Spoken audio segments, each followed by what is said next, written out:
Bonjour, merci d'être avec nous pour un nouveau rendez-vous de Dimanche en politique. Une semaine après l'attentat de Trèbes, près de Carcassonne, et le geste héroïque du colonel Arnaud Beltrame, nous allons nous demander si un nouveau terrorisme menace les zones rurales et périurbaines. Avec nous, trois invités. Le député La République En Marche de Saône-et-Loire, Raphaël Gauvain, bonjour. Bonjour. Vous êtes membre de la commission des lois, vous avez été rapporteur de la loi SILT et vous allez nous dire si l'arsenal juridique doit évoluer. Mafouda Omar, bonjour. Bonjour. Vous êtes le président des maires de Lyon, maire vous-même de Valravillon. C'est le sentiment de ces élus et leur vie quotidienne dont vous pourrez témoigner. Et puis Frédéric Paillard, bonjour. Bonjour. Vous êtes le secrétaire régional Bourgogne-Franche-Comté du syndicat de policiers Alliance. Et on a envie de vous demander tout de suite votre sentiment forcément sur le lieutenant-colonel de gendarmerie Arnaud Beltrame qui s'est sacrifié. Comment s'est ressenti dans les rangs des forces de l'ordre?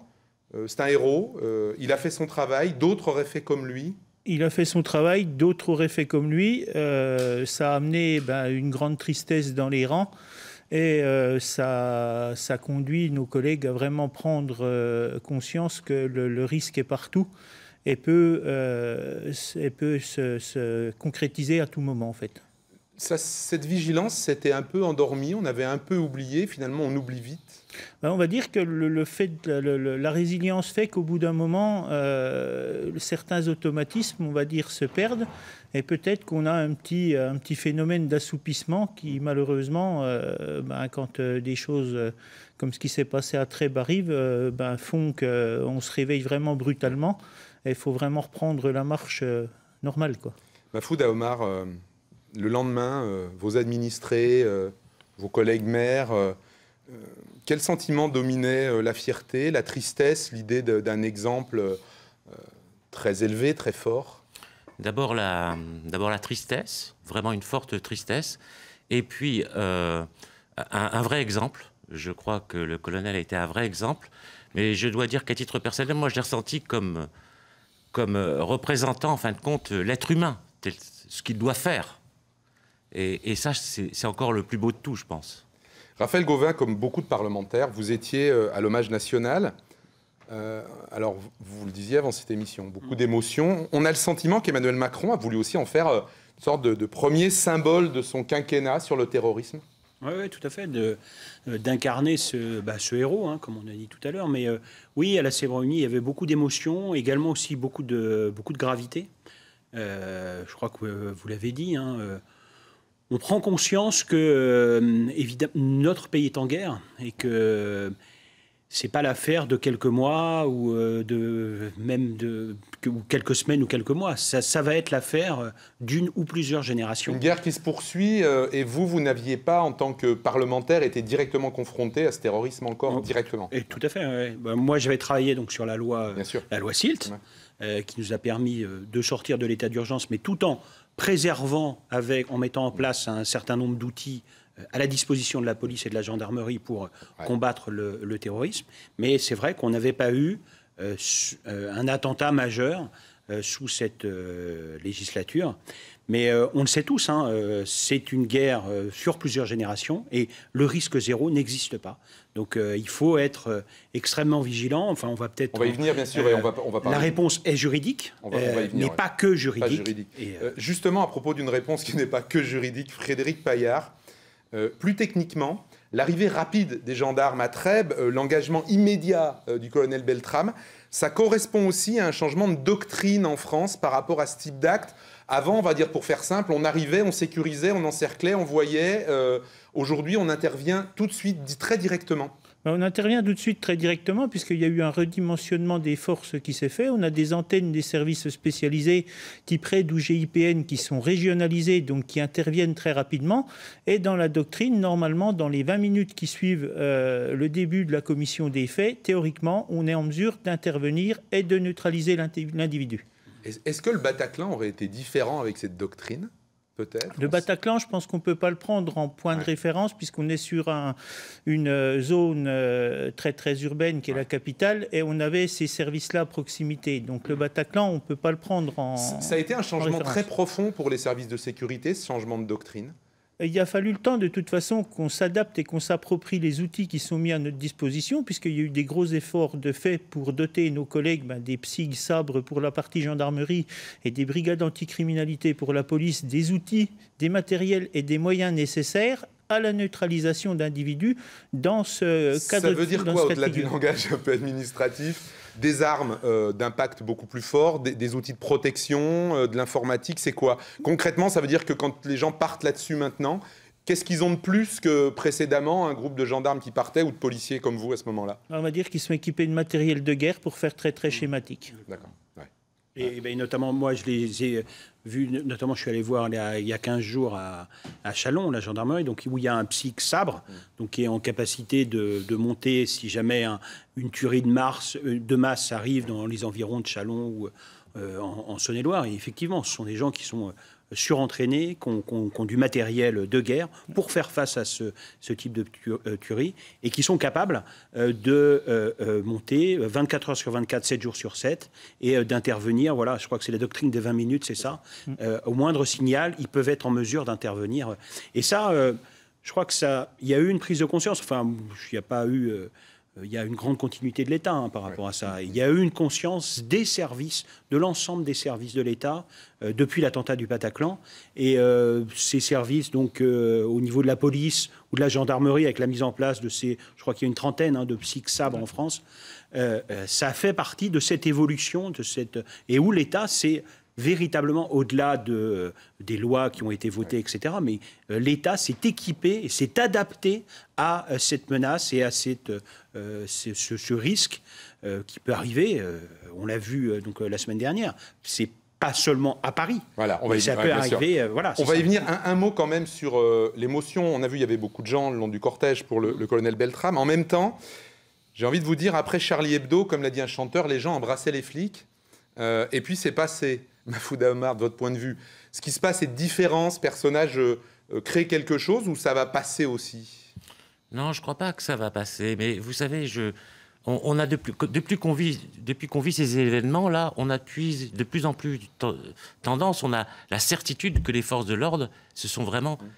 C'est notre liberté en réalité. Ce qui n'était pas prévu précédemment, c'était pas ce qu'on pensait précédemment. Aujourd'hui, c'est ce qu'on pense. Moi qui ai affaire... et aux gendarmes et aux policiers régulièrement dans le cadre de mes fonctions d'élu, je me rends compte qu'ils sont vraiment investis et qu'ils sont près de la population, ils sont pour la population. Et ça, il y a quand même un vrai changement dans la tête. Ça doit vous faire plaisir d'entendre ça, mais en même temps, vous savez que l'affection de la population, elle a passé la dernière fois. Vous savez, ça fait plaisir à entendre, c'est vrai, mais par contre, ce qu'il faut quand même rappeler, c'est que dans nos rangs, il y a de la tristesse, il y a de l'émotion. Depuis le début de la vague d'attentats en 2015, on a quand même 9 membres des forces de l'ordre qui sont tombés. Et on a 4 policiers qui ont été tués en mission sur ce type d'attentat. Donc c'est quand même quelque chose qui est quand même assez prégnant chez nous et qui représente vraiment la mission régalienne du policier, c'est protéger. C'est pas, c'est pas vraiment, voilà, on tombe pas dans le système où on est là pour verbaliser, on est là pour faire tout un tas de choses, quoi. C'est vraiment, la mission, c'est vraiment le cœur de métier de la police. Alors, il y a eu l'émotion, et puis il y a la réaction, comme toujours, avec, chez Laurent Wauquiez et Marine Le Pen, très vite, l'exigence de mesures sécuritaires encore plus fortes. Raphaël Gauvain, est-ce que ce n'est pas le moment, après un attentat, de rétablir l'état d'urgence? On a eu l'état d'urgence en réponse à certains attentats, il n'y a plus d'état d'urgence, qu'est-ce qu'il faut le remettre? Là, on a eu, alors le débat revient, mais on a eu ce débat en septembre dernier, de savoir si oui ou non il fallait sortir de l'état d'urgence. Je crois que ce qu'il faut qu'on écoute, et ça a été d'ailleurs notre démarche quand on a mis en place, je vous ai dit, ces 4 outils à la disposition des policiers et des gendarmes pour lutter contre le terrorisme. Je pense que les premières personnes qu'il faut qu'on écoute, c'est les services de police et de gendarmerie. C'est les hommes qui sont au front, qui sont sur le terrain.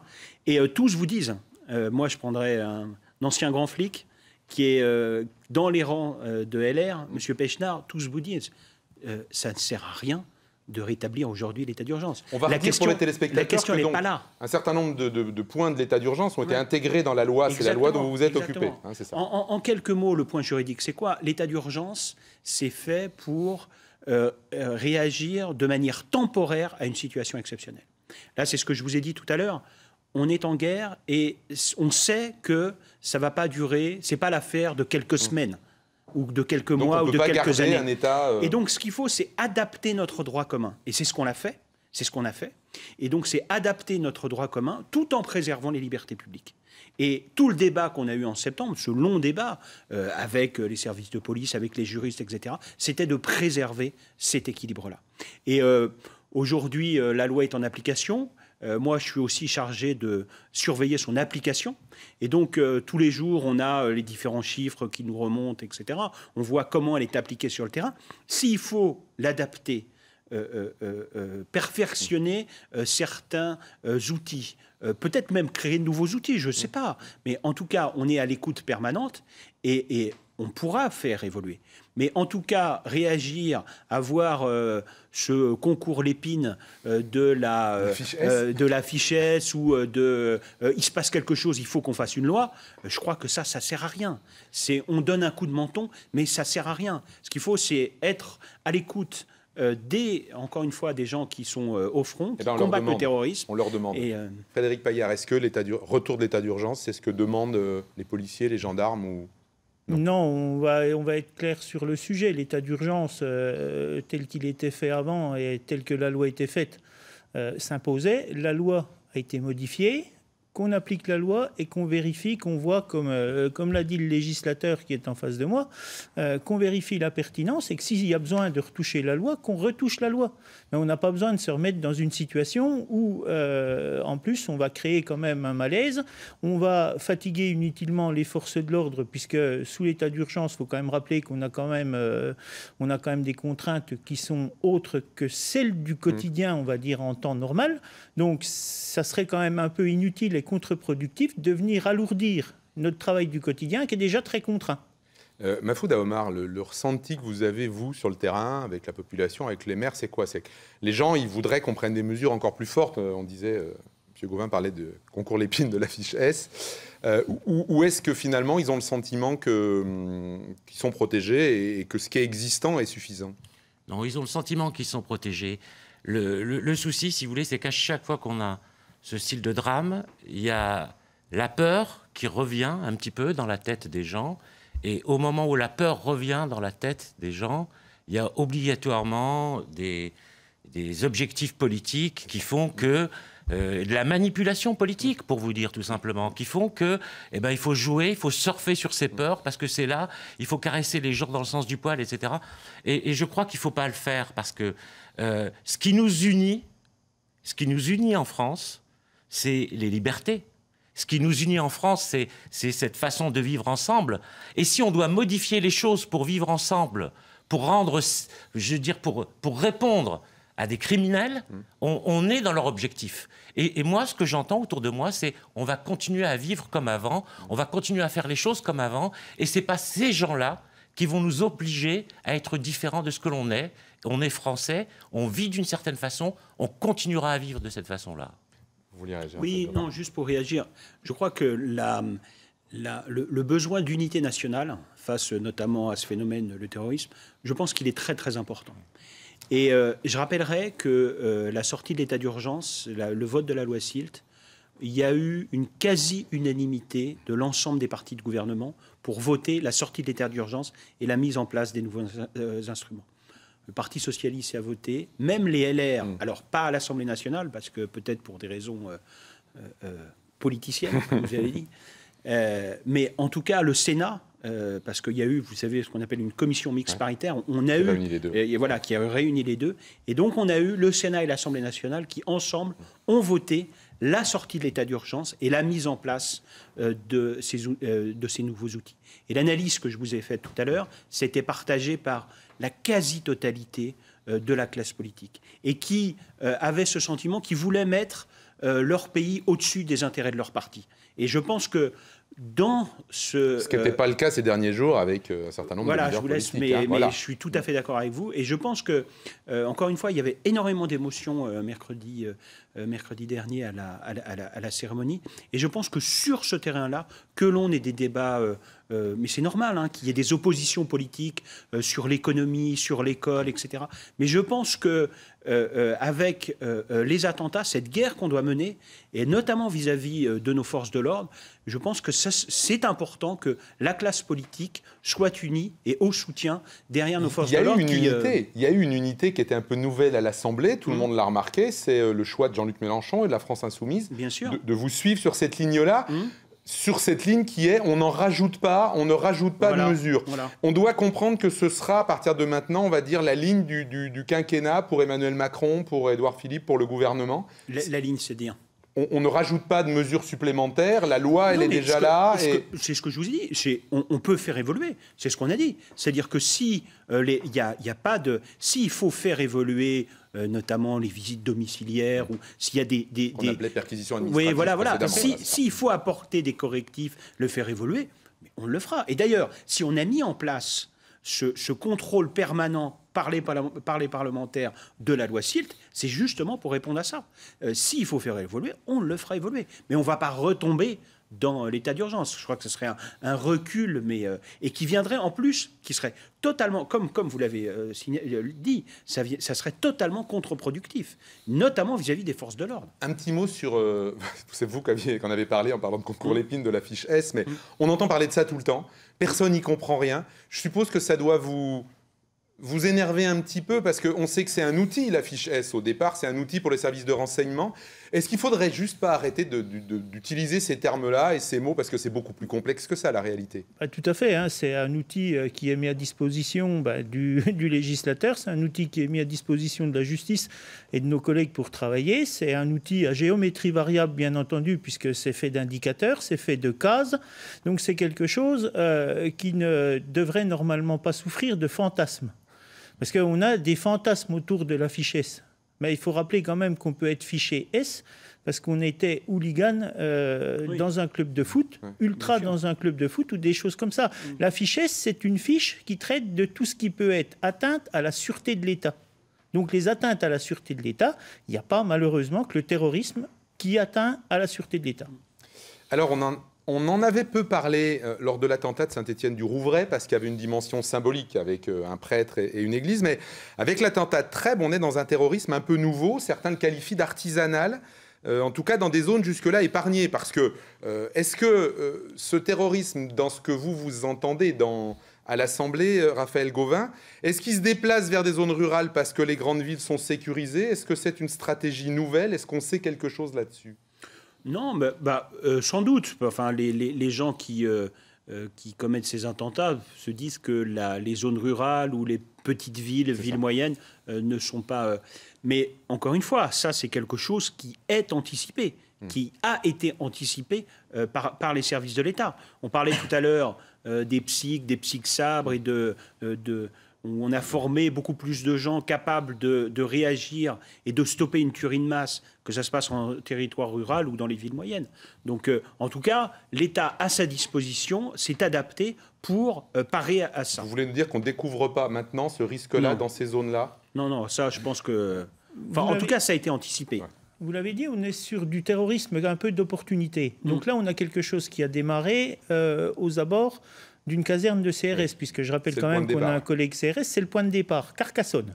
Et ensuite, forcément, dans l'état d'avancée des choses, c'est un petit peu comme le Stade de France. Le Stade de France, il y a une partie qui a commencé à proximité du Stade de France, qui a évolué dans Saint-Denis. Ouais. Ensuite, on a également le Bataclan. Il y en a une partie qui s'est faite sur le site proprement dit du Bataclan, et après, ça a évolué dans le 11e. Donc, on a en fait une adaptation en fonction de la situation. À partir du moment, on va dire qu'à partir du moment où la grenade à peau multiple, puisque c'est un petit peu ça, est dégoupillée et puis qu'elle éclate, elle peut éclater à différents endroits.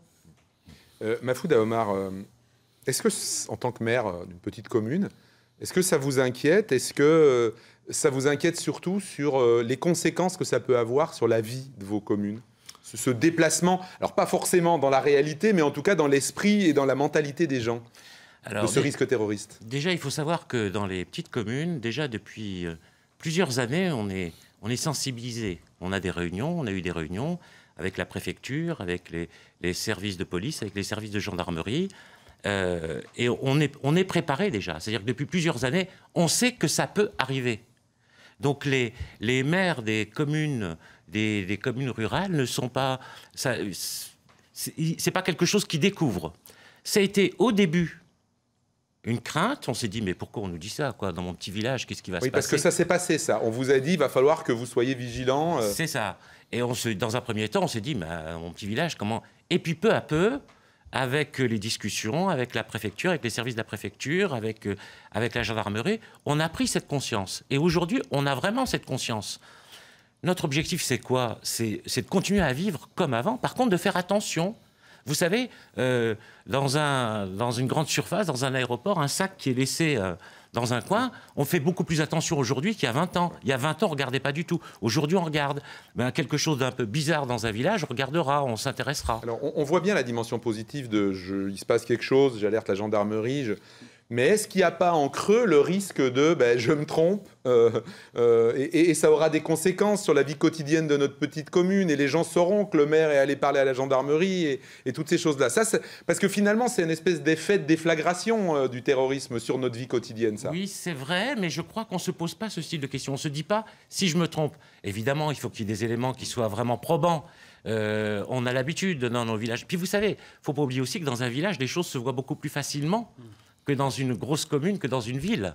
Donc, des petits détails, tout de suite, ça vient... Après, il faut faire le tri, évidemment, il faut faire le tri. Mais je crois qu'il ne faut rien négliger. Il ne faut rien négliger parce que pour continuer à vivre comme on le fait, il ne faut rien négliger. Voilà, il faut être... Cette idée, quand même, dans les rapports qu'on a dans le monde rural, que le voisin d'à côté puisse devenir... une menace, c'est assez différent de la ville, finalement. Vous êtes très attaché, je le sais, vous l'avez dit en début d'émission, à cette idée du vivre ensemble. Oui. Je suppose que c'est le travail du maire de réussir à garder tout le monde... Oui, et puis la plupart du temps, quand les gens se connaissent, ils ne se posent pas... C'est vrai qu'ils ne se posent pas la question si le mal va venir d'une personne qu'ils connaissent, quoi. C'est plutôt quand il y a quelque chose qu'ils ne connaissent pas, un indice qui arrive et qu'ils ne connaissent pas. Mais on vit très bien en campagne et on n'a pas peur, on continuera à vivre très bien. En tout cas, après l'attentat de Trèbes, il n'y a pas encore chez vous, dans vos villages, de sentiment que ça va venir dans les zones rurales? Non, il y a cette crainte, toujours cette crainte qui existe. Mais je crois, en fait, que cette petite crainte, on doit s'y habituer et elle doit persister parce que c'est ce qui nous permet d'être en éveil sur beaucoup de choses. Vous voyez, dans beaucoup de pays, les gens vivent normalement et ils font attention. Donc on peut vivre avec ça, il n'y a aucun souci. Raphaël Gauvin, je crois juste, non, mais pour rebondir par rapport à ça, les gendarmes aussi en milieu rural font un travail de renseignement qui est extrêmement, notamment depuis les attentats. Et pour prévenir ce type, ils font un travail de renseignement en amont. Enfin, moi, je suis allé voir à Buxy et à Givry, ils sont véritablement au contact de la population, ils se déplacent. Et dès qu'on leur donne la moindre information, ils vont la vérifier, etc.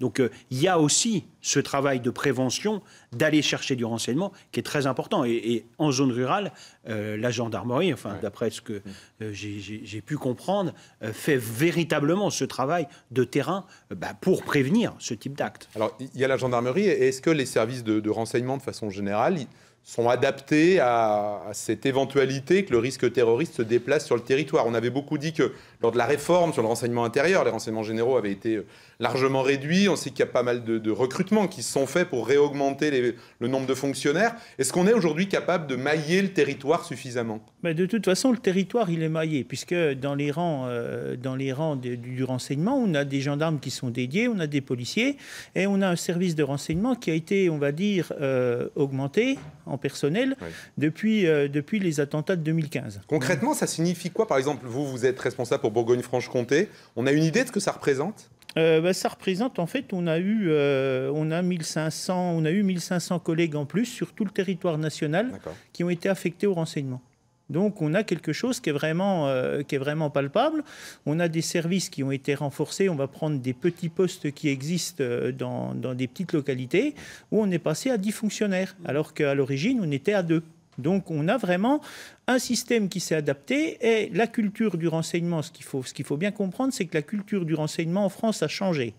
L'échange des informations est important et on pense logiquement, et Alliance Police Nationale pense logiquement, qu'il faut encore évoluer plus et qu'on n'ait vraiment qu'une seule centrale de renseignement qu'on ait, qu'un front commun qui puisse ce qui n'est pas le cas pour opérationnel. Non, on a différents services et on a différents niveaux d'intervention. Donc c'est ça qui pose un problème. Le législateur et le rapporteur de la loi l'entend sur la sécurité et le terrorisme. Alors là c'est plus l'organisation de l'État. Mais enfin, ce que vous dites est très très vrai. Enfin, il y a des moyens supplémentaires qui sont mis depuis le Bataclan. Et puis l'autre part du renseignement, alors là qui est en devenir, où il y a un gros effort qui est fait, c'est le renseignement pénitentiaire.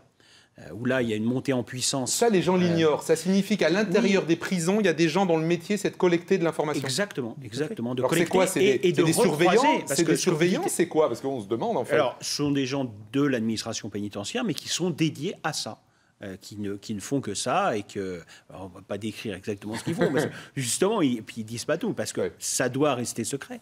Mais l'objectif, c'est ça. Il se passe beaucoup de choses dans les prisons. C'est-à-dire que ce qu'on doit comprendre en creux, c'est ça. Ça veut dire qu'il y a des choses qui partent des prisons, carrément. On sait que c'est un foyer de radicalisation et qu'il y a beaucoup de... la plupart des terroristes sont passés par la case prison.